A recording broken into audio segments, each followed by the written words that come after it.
चुनावी रंजिश में पुलिस की निष्क्रियता से हुई बड़ी घटना। कोमा में जयसराज यादव। आजमगढ़ जिले के दीदारगंज थाने के अंतर्गत चकिया नूरपुर में 14 अप्रैल को हुए चुनावी रंजिश का बवाल इतना बढ़ा कि चुनाव के बाद खूनी खेल बन गया। बड़ी बात यह है कि 14 अप्रैल को ही मारपीट और संभावित खूनी मारपीट की सूचना थानाध्यक्ष दीदारगंज को दी गई थी, लेकिन मामले पर थानाध्यक्ष दीदारगंज निष्क्रिय बने रहे और मनबड़ों ने 14 अप्रैल की मारपीट को 11 मई को खूनी खेल में तब्दील कर दिया। मामला आजमगढ़ जिले के दीदारगंज थाने के अंतर्गत चकिया नूरपुर का है, जहां चुनावी रंजिश को लेकर जयसराज पुत्र राम आश्रय को पहले से ही घात लगाकर बैठे राधेश्याम यादव पुत्र नरसू, नगेंद्र यादव पुत्र रामलखन, लालचंद पुत्र मिठाई लाल, अशोक यादव पुत्र कन्हैया यादव, राम भुवन पुत्र बाबूलाल ने लाठी डंडे से और धारदार हथियार से हमला किया। हमला इतना भयानक था कि जयसराज यादव को संभलने का मौका नहीं मिला। शोरगुल पर आए जयसराज यादव के भाई और उनके भतीजे को भी बीच बचाव में चोटें आई। गांव के और लोग बीच बचाव में दौड़कर आए, तब तक जयसराज यादव के सर सहित पूरे शरीर में भारी जख्म बना दिया गया था। पूरा मामला चुनावी रंजिश का ही है। गदाईपुर ग्राम सभा में त्रिकोणीय मुकाबले में 3 प्रत्याशी राम यादव, श्याम बहादुर यादव, विजय राजभर ने अपना दमखम दिखाया, जिसमें विजय राजभर विजयी हुए। तिरमला श्याम बहादुर यादव के समर्थक राधेश्याम यादव, नगेंद्र यादव, लालचंद यादव, अशोक यादव, राम भुवन यादव ने खेत से घर आए जयसराज यादव पर हमला कर बुरी तरह से घायल कर दिया। बता दें, नगेंद्र यादव और घनश्याम यादव ने खेत में काम कर रहे जयसराज यादव को मारने का प्लान बनाया था, लेकिन पशुओं को चरा रहे लोगों ने बीच बचाव किया था। आनंद फानन में जयसराज यादव को परिवार के लोग सामुदायिक स्वास्थ्य केंद्र फूलपुर ले गए, जहां डॉक्टरों ने रेफर कर दिया। इस समय जयसराज यादव आजमगढ़ किसी हॉस्पिटल में एडमिट हैं, जहां पर हालत नाजुक बनी है। वहीं डॉक्टरों का कहना है कि होश आने में महीनों लग सकते हैं। अब यहाँ पर दीदारगंज पुलिस की कार्यशैली पर सवाल उठता है कि क्या दीदारगंज थाना ऐसी घटना होने के इंतजार में था? यदि 14 अप्रैल की मारपीट को दीदारगंज थाना संज्ञान में लिया होता तो 11 मई को इतनी बड़ी घटना होने से बचाव हो गया होता। वहीं इस मामले पर थानाध्यक्ष से केमास न्यूज के रिपोर्टर से जब बात हुई तो थानाध्यक्ष ने किसी प्रकार की जानकारी न होने की बात कही। उन्होंने कहा, यदि मारपीट हुई होगी तो FIR किया गया होगा, जानकारी नहीं है। थानाध्यक्ष की ऐसी बातें इस बात की पुष्टि करती हैं कि थानाध्यक्ष मामले को दबाने का पूरा प्रयास कर रहे हैं। आइए देखते हैं आजमगढ़ से स्टिंगर की रिपोर्ट। मेरा नाम राजकुमार यादव और श्री राम आश्रय यादव जी। तो यहाँ पर मारपीट का कुछ मामला था, तो क्या मामला था उसको पूरा बताएं। सर, मैं ग्राम प्रधान का चुनाव था। मैं हमेशा मेरे पारिवारिक संबंध है रामवत यादव गारोपुर। मेरे गांव से भी एक प्रत्याशी श्याम बहादुर यादव वर्तमान प्रधान थे, जो है मैं उनका साथ नहीं दे रहा था। इस बात को लेकर जो है राधेश्याम यादव जी मेरा पड़ोसी है, ये हमेशा जो है हमारे परिवार से रंजिश रखते थे। उसी के क्रम में जो है ये 14 तारीख को मेरा प्रशिक्षण था। मैं अपनी भाभी का प्रशिक्षण था, मेरा 9 को हो गया था। मैं भाभी को लिवा के जा रहा था तो ये बहुत भद्दी गाली दे रहे थे कि तुम ये साले रामवत का सपोर्ट कर रहे हैं, जबकि काम बढ़िया श्याम बहादुर करते हैं। तो जब तक ये रामवत को गाली दे रहे थे तब तक हमने नहीं बोला, लेकिन जैसे ये हमको गाली दिए तो हम कहे भैया गाली क्यों दे रहे हैं? हम कहे घनश्याम भैया गाली क्यों दे रहे हैं? बुलाने का वाला नाम उनका घनश्याम यादव है।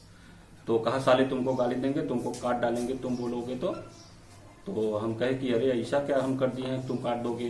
तो कहा तो साले तुम इनका साथ नहीं दे रहे हो, तुम उसका साथ दे रहे हो, साला वो चोर है, बेईमान है। तो बहरहाल 2 लोग थे, बीच बचाव किए। मैं चला गया प्रशिक्षण में। जैसे मैं घोरट पहुंचा तब तक मेरे बड़े भैया खेत से आ गए। उनको जो है ये मारने पीटने लगे। घर से मेरे कॉल गई तो हमने पहले 112 डायल किया, तो 112 लगा नहीं, इमरजेंसी बता रहा था। तो हमने यशो को कॉल किया तो यशो कहे कि अब जो है 112 लगाओ। तो हमने कहा कि 112 पर जो है नहीं लग रहा है सर, इसलिए आपको कॉल किया हूँ। तो वो कहे ठीक है, अच्छा जो है एप्लीकेशन भेजवाओ। तो हम कह रहे सर हम तो आजमगढ़ में आ गए हैं प्रशिक्षण में, तो कैसे एप्लीकेशन भेजवाएं? वो दौड़ा के मार रहे हैं सब, आप किसी सिपाही को भेज दीजिए। तो उस दिन जो है किसी सिपाही को लोग भेजे नहीं। जब मैं घर आया तो बीच बचाव हो गया था, तो लोग गांव वाले बीच बचाव कर दिए थे। तो हमने सोचा कि अब बात बढ़ाने से कोई फायदा नहीं है, लोग यही कहेंगे कि आप अध्यापक होकर झगड़ा उगड़ा करते हैं। तो हम अपनी इज्जत बचाने में लगे, हमने कुछ कहा नहीं उस दिन। उसी के क्रम में मेरे भैया जब ये 11 तारीख को गए हैं खेत में, वहां ये फिर पहुंच गए।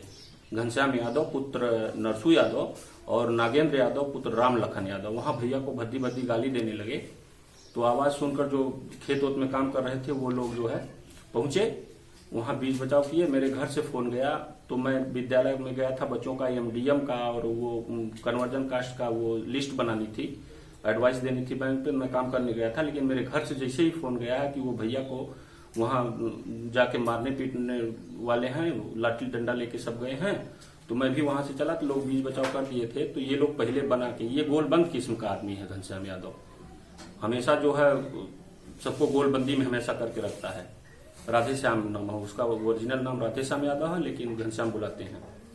तो ये चला आया जब यहाँ आने के बाद जो है पहले चला आया तो पूर्व प्लानिंग में थे लोग। भैया जैसे ही घर आए हैं ये धारदार हथियार लेके ललकारा है कि इसी साले के नाम की वजह से हम लोग चुनाव हार गए हैं और ये आ गया, ये बचने ना पाए।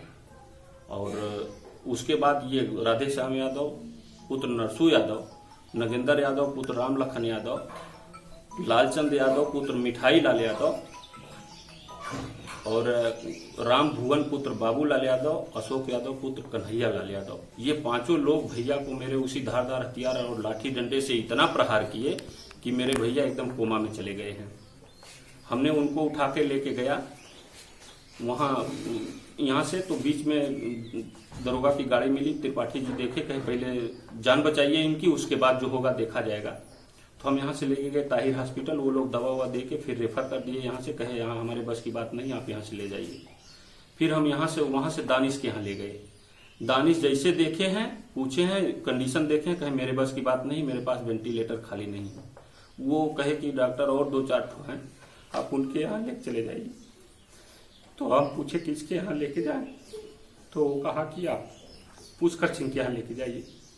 तो हमने पुष्कर सिंह के यहाँ लेके गया तो वो एडमिट किए हैं, लेकिन मेरे भैया को आज तक अभी होश नहीं आया। वो कोमा में वैसे बने हैं। उनका दाहिना पैर और दाहिना हाथ वो पैरालाइसिस में चला गया है।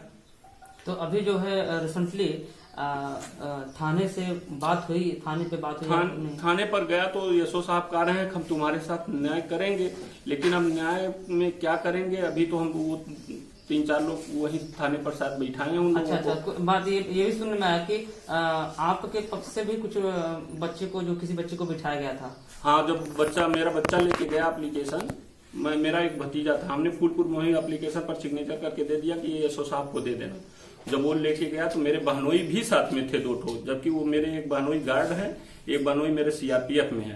पहले तो वहां उनके साथ बराबर थोड़ा सा आसान से पेश आया गया, लेकिन पता नहीं एकाएक क्या हुआ कि वो आए मेरे भतीजे को गाली देने लगे, कहे साले तुम नाग हो भोसड़ी वाले, तुम्हारे कारण ये हुआ है, ऐसा हुआ। उसको भी बैठा लिए, तो भैया, बड़े भैया मेरे जो है पुलिस में एक कपड़े की मेरी छोटी सी दुकान थी, तो वो दुकान पर गए थे। तो वो जब घटना सुने वहां से भाग के आए, तो वो जो है उनका भी बीपी हाई होने लगा। तो मेरे बहनोई कहे कि जो है उनके इसके पिताजी की तबीयत खराब हो रही, उनकी देखभाल करेगा कि यहाँ बैठाएगा। तो उन लोगों के कहने से मान लीजिए वो विभाग में थे चाहे जैसे, तब यशो साहब बड़ी मेहनत के बाद उसको छोड़े। और उसके बाद ये प्रेशर बनने लगा कि चुनावी रंजिश नहीं है। दूसरी बात है एप्लीकेशन हटाओ, तब हम लोग जो है चुनावी रंजिश हटाओ, तब एप्लीकेशन थाने से ही आप लोगों पर दबाव होने लगा। जी, एफआईआर में ये एप्लीकेशन से चुनावी रंजिश हटाओ, तब जब एफआईआर दर्ज होगा, नहीं तो नहीं दर्ज होगा। तो हमारे बहनोई कहे कि हमको दे दीजिए, हम जा रहे हैं, हम नहीं देंगे। तो उसके बाद एप्लीकेशन फिर लिया गया। तो धारा 147, 148, 149 और 323, 504, 506, 308 में एफआईआर दर्ज कर लिया। ये जो मारपीट हुई आपके घर में ही हुई है? जी, मेरे एकदम दरवाजे पे चढ़ के सब लोग मारे, मेरे घर में मार किए हैं एकदम लाके। और मेरे भैया अभी तक कोमा में। 12वीं में चुनाव लड़ा था और मेरी बहू लड़ी थी, वो चुनाव हार गई। चुनाव का मतलब ये नहीं होता है कि ये इतनी वैमनस्यता के साथ होता है। गांव की जनता है, वो हमको अच्छा समझती थी तो हमको वोट करती है, हमारे में कुछ कमी आई होगी तो वो हमको वोट नहीं करती है, हम चुनाव हार गए। वहाँ जो गांव की परिस्थिति ये है कि वहाँ वो दबंग किस्म के लोग हैं। जब से उनके यहाँ प्रधानी आई श्याम बहादुर के यहाँ, तब से वहाँ के लोगों का मन इतना बढ़ा कि नए लड़कों में तो यहाँ तक कर दिए कि किसी की लड़की को कभी उठा कर लेके चले गए, उससे जबरदस्ती, नाबालिग थी, कोर्ट मैरिज करवा दिए, फिर वो प्रेग्नेंट हो गई, फिर उसको एबॉर्शन के लिए दवा खिलाई, बेचारी मर गई। एक बार भी प्रधान की तरफ से ये नहीं हुआ कि गांव में तुम लोग ऐसा काम क्यों करते हो। लोगों का मन बढ़ाने की कार्रवाई हो जाए कि पास पड़ोस के लोग उदाहरण के तौर पर देखे जाएं कि हम इस तरह का काम करेंगे तो उन्हीं लोगों की तरह से मेरा हो जाएगा। मारपीट एकाएक नहीं हुई है, इसके पहले भी कुछ झगड़ा उगड़ा हुआ था? नहीं, ये देखिए 1995 से मास्टर साहब का परिवार मेरे साथ रहता है। मेरे उनके ऐसे पारिवारिक संबंध हैं, उस संबंध के नाते वो गांव में वोट नहीं करते थे, मेरे साथ उनका परिवार प्रचार करता था, खुल के रहता था। इन लोगों को उसकी ईर्ष्या थे, इसी से मास्टर साहब के परिवार से ये लोग जलन रखते थे और दुश्मनी पिछले चुनाव से ही थी। पिछले चुनाव में जो पिछला चुनाव बीता था, इसके पहले जो उनका 5 साल का कार्यकाल था, तब से दुश्मनी चली आ रही थी। ये एकाएक नहीं हुआ है, ये एक तरह से उसकी तैयारी थी, तैयारी करके इन लोगों ने किया। मेरे कहने का मतलब ये है प्रधान जी कि मारपीट जो भी रिसेंटली हुई है, जो 11, 12, 13, 14 में जो भी मार हुई है, इसके पहले भी झगड़ा 11 तारीख के 14 तारीख को हुआ था। 14 तारीख की सूचना जो है थाने पर दी गई, मौखिक रूप से टेलीफोन से मास्टर साहब ने दिया था कि ऐसे ऐसे लोग मेरे परिवार को गाली दे रहे हैं, लेकिन अब ये था कि उसको रिटर्न नहीं दे पाए थे। इस विषय पे क्या आपकी भी थानाध्यक्ष से बात हुई थी? नहीं, हमारी बात